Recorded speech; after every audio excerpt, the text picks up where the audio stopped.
Link TV, connecting you to the world. Link TV is viewer supported. Watch more at linktv.org. Link TV presents Mosaic World News from the Middle East. Here are today's top stories. Baghdad heightens security measures following bombings. Sarkozy holds security meeting over parcel bomb threats. And Palestinians mark the anniversary of the Balfour Declaration. Mosaic World News from the Middle East begins now.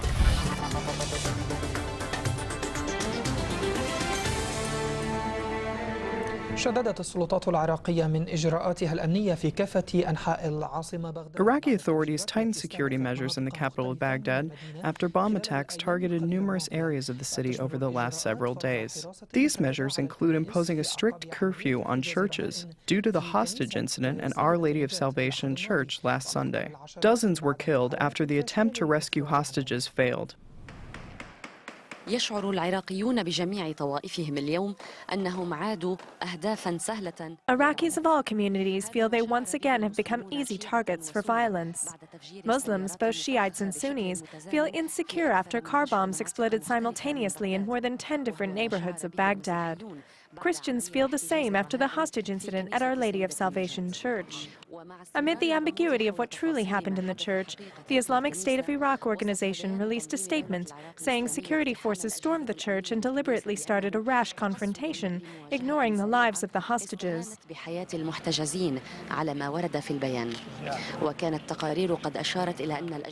Reports indicate security forces were on the phone with the gunmen when they started storming the church to rescue the hostages.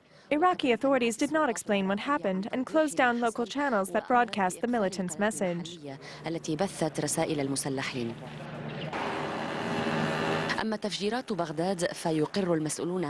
Officials in Baghdad said the blasts were carried out in a complicated way, which indicates a large organization was behind them. But the question many Iraqis are asking is, which organization is responsible? Was there any connection between the two incidents? And why now? We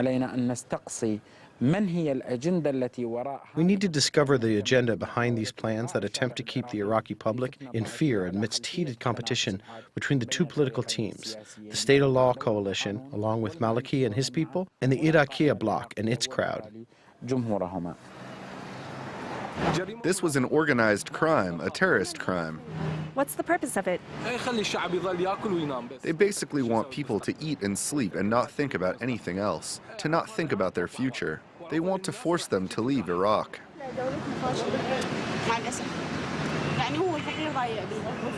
The Christians and the church did not do anything to deserve this.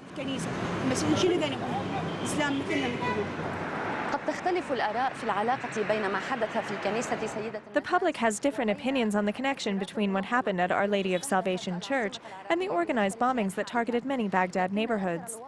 But the effect of the two incidents is obvious. They increase the Iraqi people's fear about what the days before the new government is formed will bring. Rula Al-Ayubi, BBC, Baghdad.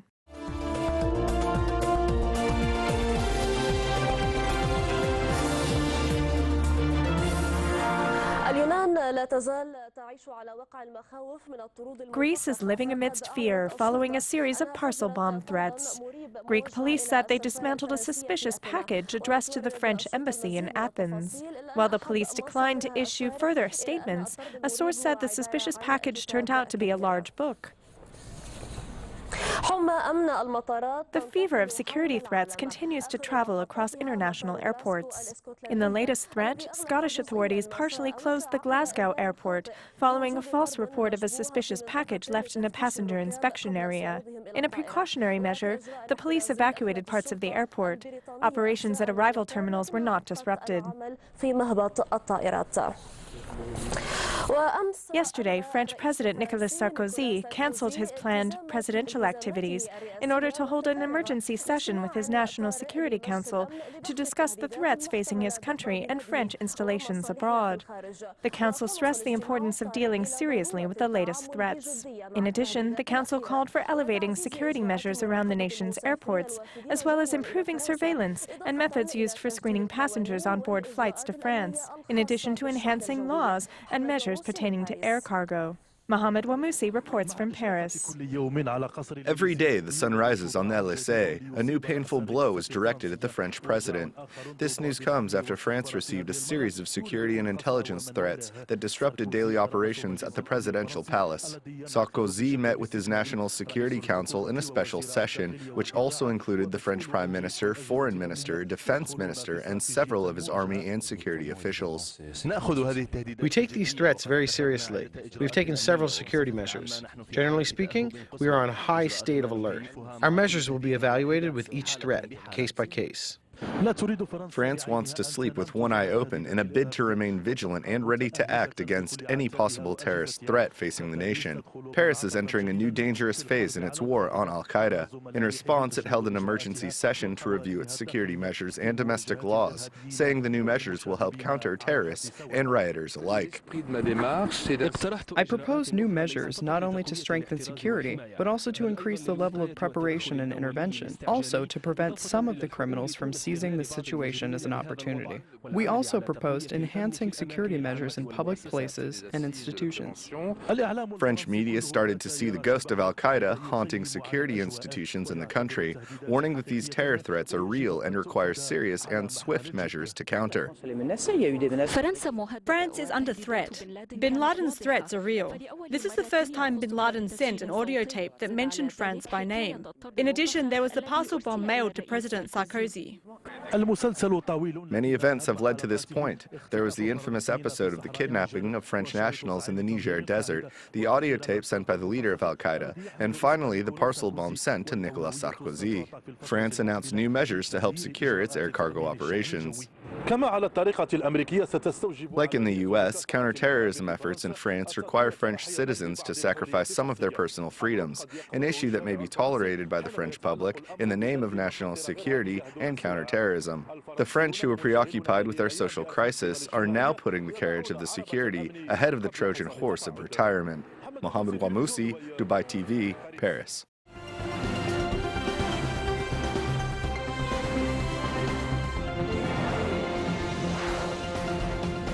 Iranians across the country have marked the 31st anniversary of the takeover of the U.S. Embassy in Tehran. Press TV's Gisu Misha Ahmadi has more. On November 4, 1979, Iranian students seized the U.S. Embassy in Tehran with the aim of driving spies out of the country. They obtained thousands of documents indicating Washington's extensive espionage activities in Iran against the Islamic Republic. The event has been commemorated every year as the National Day of Resistance Against Global Arrogance. And while students hold mass rallies across the country, in Tehran hundreds of thousands gather in front of the building that used to be the U.S. Embassy and is today dubbed as the Den of Spies. An occasion to review U.S. foreign policy described by leader of Iran's Islamic Revolution on the eve of this year's event as a cast-iron hand hidden under a velvet glove. 13 آبان یادآور یک حقیقت تلخ و بسیار مهم است و اون حقیقت عبارت است از روح استکبار در قدرت‌های استکباری و سلطه‌های استکباری که اینو تک تک آحاد ملت‌های کشورهای گوناگون از جمله ملت ما باید هرگز از یاد نبرند. I'm here to prove that Iranian youth are aware. They understand the United States imperialist policy and oppose it. And it is this kind of awareness that has turned Iran the major foreign policy challenge of the United States, according to its officials. Mr. Carter himself confessed in 1980 after he lost the elections and later in his book that his inability to pursue U.S. policies in Iran was the reason of his defeat. Refugee students from Iraq and Afghanistan took the opportunity to demand the United Nations to consider the United States foreign policy that has left many civilians in Iraq and Afghanistan dead and displaced. While being fair in going over the United States human rights record only a day before it will be reviewed by the United Nations Universal Periodic Review, UPR. Student Day is a time not just to go back and review history, but to have a closer look at what's happening in today's world. Every year, as anti-imperialist sentiments grow stronger among Iranian students, the rallies move even farther from a symbolic commemoration to an occasion that provides deeper insights into U.S. policy. And this year, Iranian students have asked the government to push for the 4th of November to become the International Day for opposing foreign interference in other countries. Kisumi Ahmadi, Press TV, Tehran.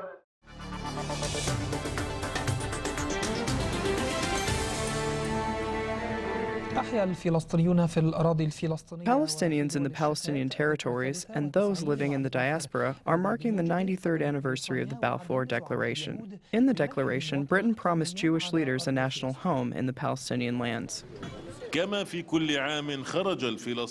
As in previous years, Palestinians here took to the streets for a symbolic demonstration. They planted olive trees to express their commitment to the land, demanding the international community to implement United Nations resolutions that stipulate the return of refugees to their homes and the right to decide their own fate. No matter how they invade, destroy, and bulldoze, we plant these trees deep in the soil. We are at a border region. We must rebuild it and plant trees in it, despite the Israelis' violence.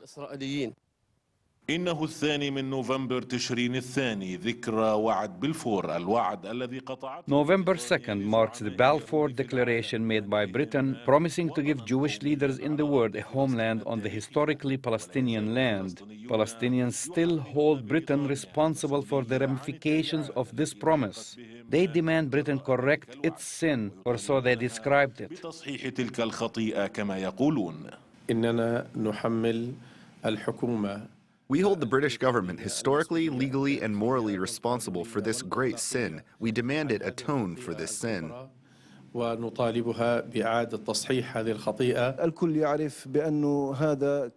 This was a mistake for which Britain should take the first and last responsibility. The tragedy of the Palestinian people is on account of the British, and we are still paying the price for this ominous promise. البعض يرى أن إسرائيل لا تزال تستند حتى اليوم لذلك الوعد الذي. Some believe Israel is still referring to this promise made by Arthur James Balfour, the British Foreign Secretary at the time, to justify its demand that the Palestinians recognize Israel as a Jewish state. لأنه وعدهم بوطن قومي. طب إذا كان الأمر كذلك فهذا كان موجود أيضا في قرار 181. The situation was like that, and it was also stipulated in Resolution 181, the UN partition plan for Palestine. Israelis look for whatever is in their favour in international documents and resolutions. They completely ignore anything that is not in favour of Israeli policies.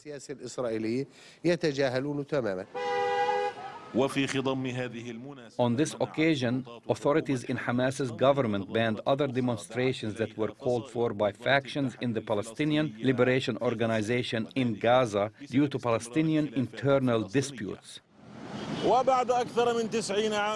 More than 90 years have passed since the Balfour Declaration, and Palestinians are still looking for someone to deliver the similar promises made to them. But they gather here today, despite their displacement and division, which causes more time to be wasted and the loss of rights Palestinians have long requested the world acknowledge. Shuhdi Al-Khashif, BBC, the Gaza Strip.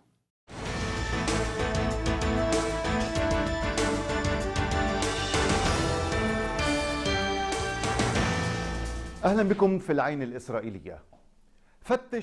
Welcome to Eye on Israel. Every time Washington launches a campaign against Syria, Israel joins in. The claims of Syria smuggling arms to Hezbollah are not new in Israeli political and media circles. Let's watch what Israeli TV Channel 10 is saying about this latest U.S. campaign against Syria.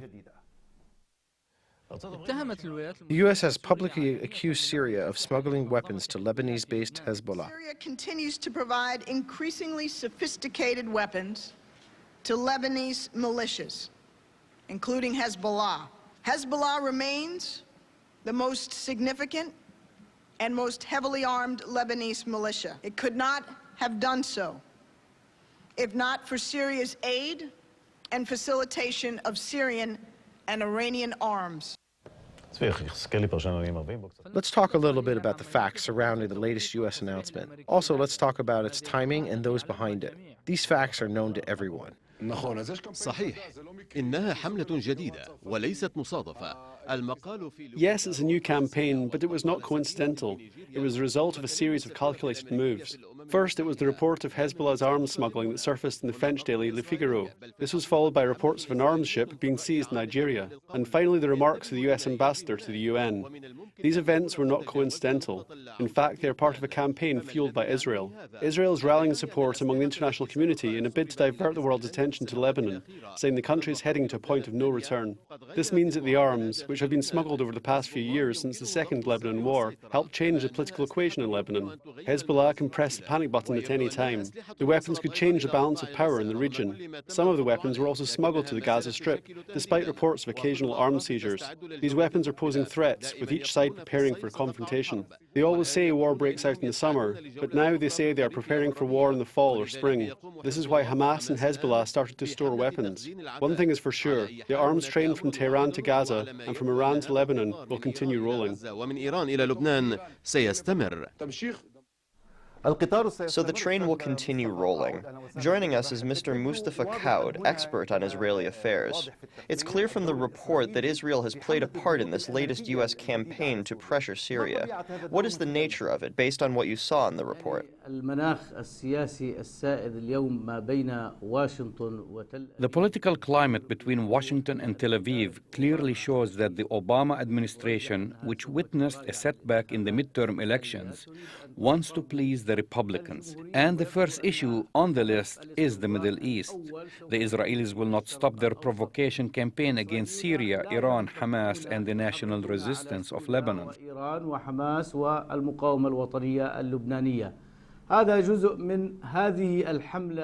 This is part of the ongoing campaign launched by the Netanyahu government. The Syrian file is one of those hidden files that surfaces every now and then because of political interests.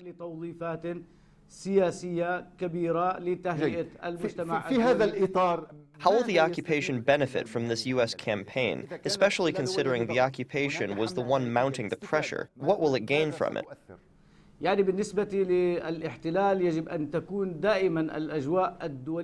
occupation wants to prepare the world for any possible hostile action launched by the Netanyahu government. Practically, the occupation will continue to push in that direction. The occupation wants the world to continue portraying the region as unstable. This way, any action taken by Israel will be justified. It's not in the occupation's interest to have a stable region. This way, the occupation will have the right environment to promote its hostile agenda in the region. So, the provocation of Syria will likely continue.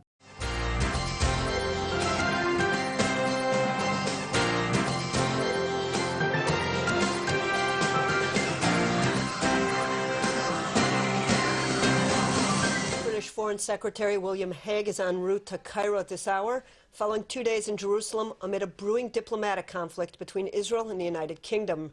Earlier, Israel announced the postponement of all strategic talks between London and Jerusalem until Britain does away with law that allows for the arrest of Israeli figures visiting that country. Aaron Viner reports. British officials were reportedly dismayed by Jerusalem's announcement during the first official visit of British Foreign Secretary William Hague that no further Israeli delegations will participate in routine strategic talks in Britain out of fear pro-Palestinian activists will seek their arrest for alleged war crimes. Jerusalem has been pressing the UK on the matter since September of 2005, when former IDF commander Doron Almog returned to Israel after refusing to disembark at London's Heathrow Airport when he was informed a British arrest warrant was issued in his name for the commission of war crimes in Gaza. Despite the vows of successive British governments, the laws have not been repealed. A warrant was also issued for the arrest of Kadima leader Tzipi Livni in December 2009 on the same charge, and just last week, Deputy Premier Dan Meridor canceled a scheduled trip to London out of similar concerns.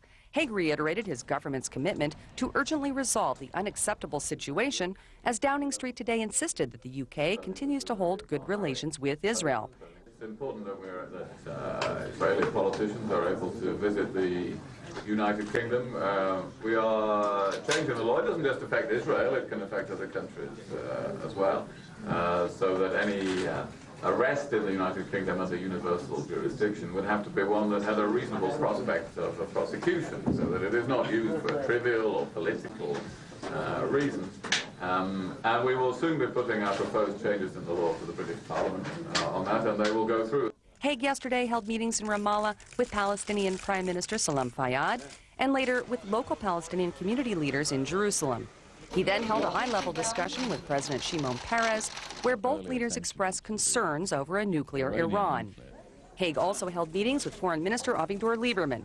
The two later issued a statement that their talks focused on the status of Israeli-Palestinian negotiations. We do strongly support, as you say, a two-state solution for Israelis and Palestinians. That's obviously a major topic of discussion in all the meetings and discussions that I'm having on this visit. The policy of the United Kingdom has not changed in any way with the change of government. This is Erin Viner for IBA News. Thank you. The Prime Minister's office today issued a statement denouncing remarks by opposition leader Tzipi Livni, in which the Kadima boss implied that the Netanyahu government welcomed the Republican victory in Congress. The Netanyahu aide said that Livni's comments were groundless rumors, adding that the Prime Minister will continue to work closely with President Obama to promote peace, as well as interest and values shared by Israel and the United States. Speaking in New Zealand, Secretary of State Hillary Clinton has confirmed that she will meet Netanyahu during his visit to the U.S. next week.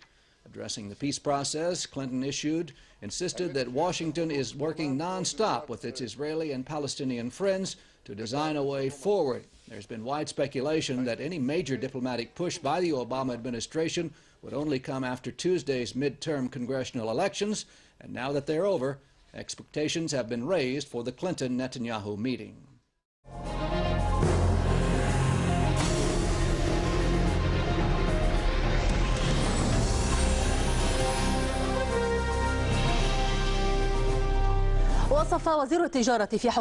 Egyptian Foreign Minister Ahmed Abul Ghaith proposed the referendum in southern Sudan be postponed and a confederation between the north and the south be established. Minister of Commerce Stephen Dio in South Sudan's government said this was an inappropriate proposition that came at an inappropriate time.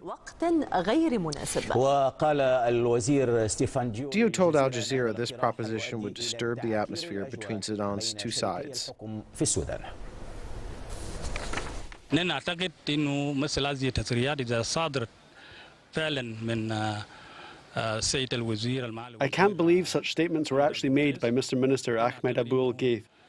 مقترح غير مناسب وجاء في وقت غير مناسب ونعتقد انه I think it is an inappropriate suggestion and it came at an inappropriate time. I think such statements would disturb the atmosphere more, not help it. لأخواننا المصريين ولغيرهم إذا أرادوا We suggest that our Egyptian brothers and others, if they want to keep their interests in Sudan and its stability, then they must help two sides prepare for the referendum. Egyptian Foreign Minister Ahmed Abul Ghaith said his country saw no problem with postponing the referendum on the fate of southern Sudan. At a meeting with the Arab and Foreign Affairs Committees in the Egyptian Shura Council, Abul Ghaith added Egypt proposed solving the Sudan issue with a confederation between the two states, each of which has its own army and an embassy in the other state. To you, we propose the idea of a confederation. We suggest that you study the possibility of both remaining as individual states brought together under a general framework. Each of the states will have the elements of its own country and the freedom to deal with its own internal affairs. Joining us from Juba is Al Jazeera correspondent Adel Faris. Adel, so he completely rejected this third option proposed by Abul Ghaith. Is the proposition unacceptable even for discussion?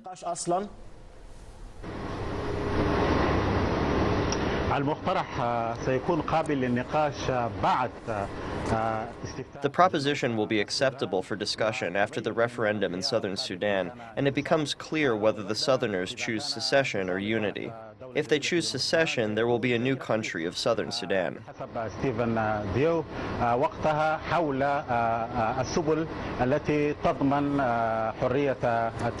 According to Stephen Dio, there will be a discussion on methods to guarantee free trade and diplomatic relations and preserve the social components in a way that makes relations between the North and South easy, flexible, and takes into account the historic relations between the two sides.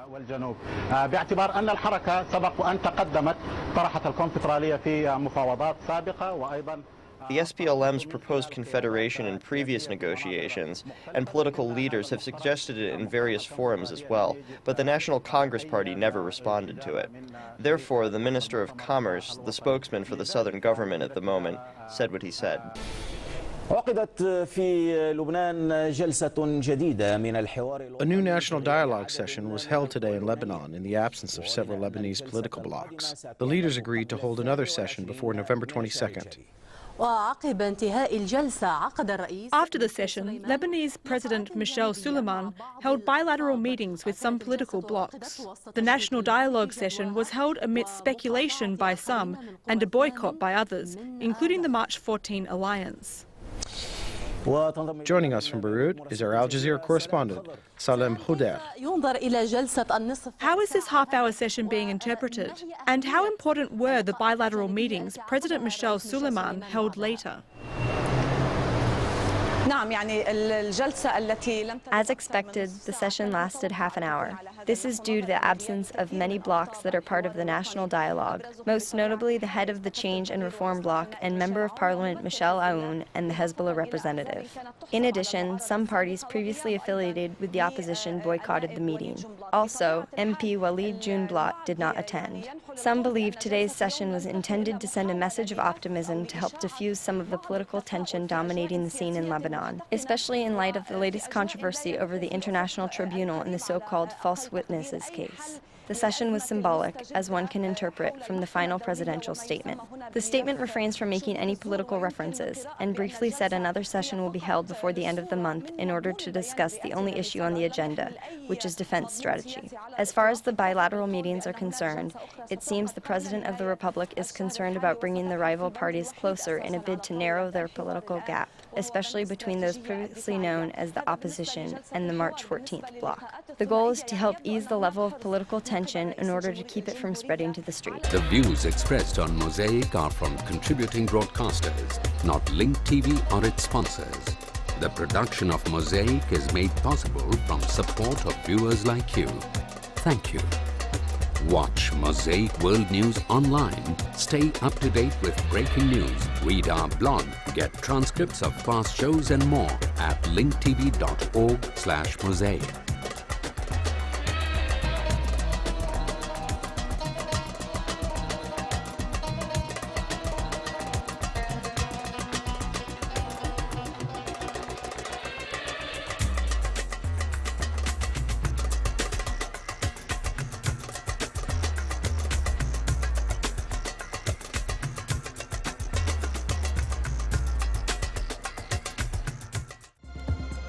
This program is brought to you by Link TV for educational and non-commercial use only. Link TV is the only U.S. network dedicated to global and national news, uncompromising documentaries, and diverse cultural programs which connect you to the world.